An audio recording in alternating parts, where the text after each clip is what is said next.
राजा दशरथ ने जिस दिन अपने पुत्रों के विवाह के निमित्त उत्तम गोदान किया, उसी दिन भरत के सगे मामा के कई राजकुमार वीर युधाजित वहां आ पहुंचे।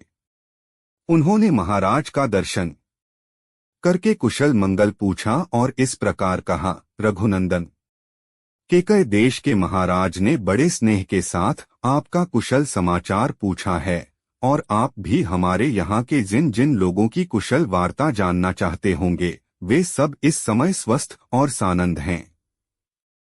राजेंद्र, केकय नरेश मेरे भांजे भरत को देखना चाहते हैं, अतः इन्हें लेने के लिए ही मैं अयोध्या आया था। परंतु पृथ्वीनाथ, अयोध्या में यह सुनकर कि आपके सभी पुत्र विवाह के लिए आपके साथ मिथिला पधारे हैं, मैं तुरंत यहाँ चला आया, क्योंकि मेरे मन में अपनी बहन के बेटे को देखने की बड़ी लालसा थी। महाराज दशरथ ने अपने प्रिय अतिथि को उपस्थित देख बड़े सत्कार के साथ उनकी आव भगत की, क्योंकि वे सम्मान पाने के ही योग्य थे।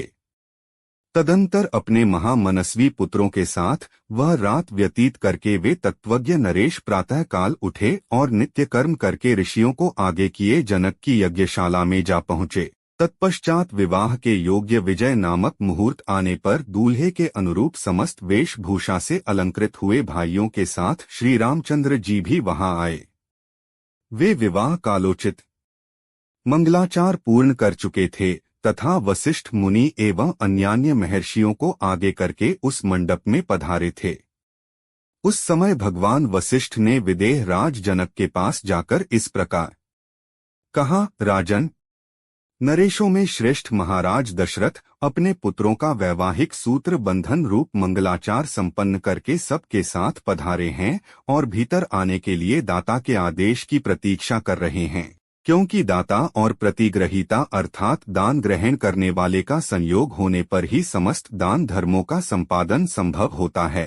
अतः आप विवाह कालोपयोगी शुभ कर्मों का अनुष्ठान करके उन्हें बुलाइए और कन्यादान रूप स्वधर्म का पालन कीजिए। महात्मा वशिष्ठ के ऐसा कहने पर परम उदार, परम धर्मज्ञ और महातेजस्वी राजा जनक ने इस प्रकार उत्तर दिया, मुनि श्रेष्ठ, महाराज के लिए मेरे यहाँ कौन सा पहरेदार खड़ा है? वे किसके आदेश की प्रतीक्षा करते हैं? अपने घर में आने के लिए कैसा सोच विचार है? यह जैसे मेरा राज्य है वैसे ही आपका है।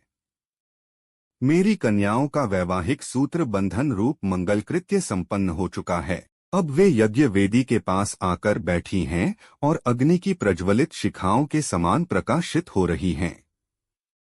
इस समय तो मैं आपकी ही प्रतीक्षा में वेदी पर बैठा हूँ।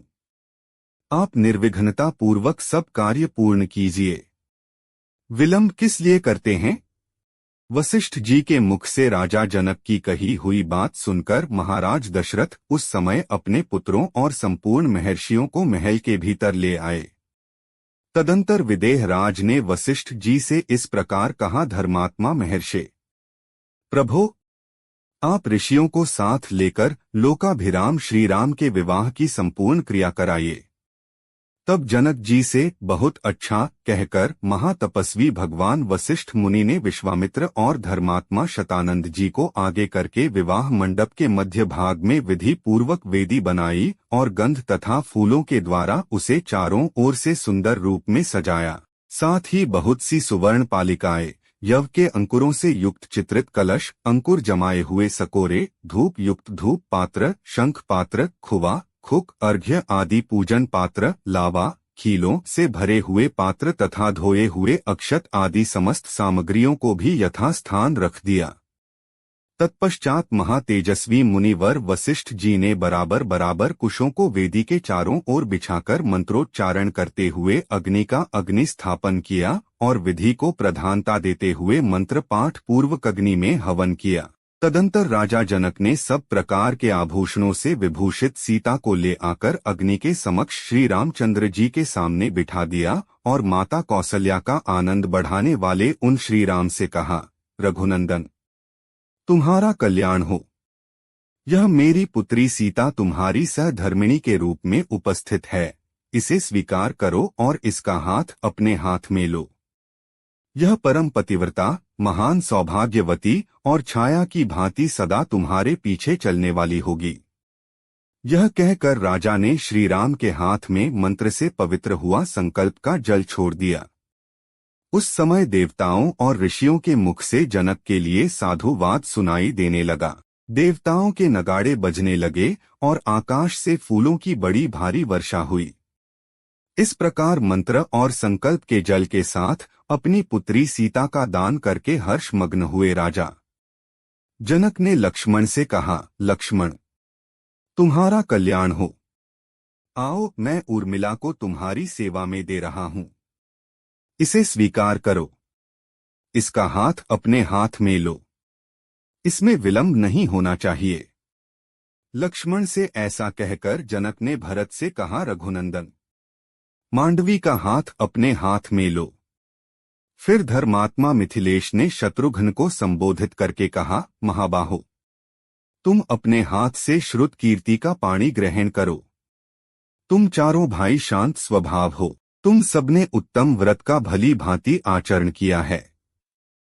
ककुत्स्थ कुल के भूषण रूप तुम चारों भाई पत्नी से संयुक्त हो जाओ। इस कार्य में विलंब नहीं होना चाहिए।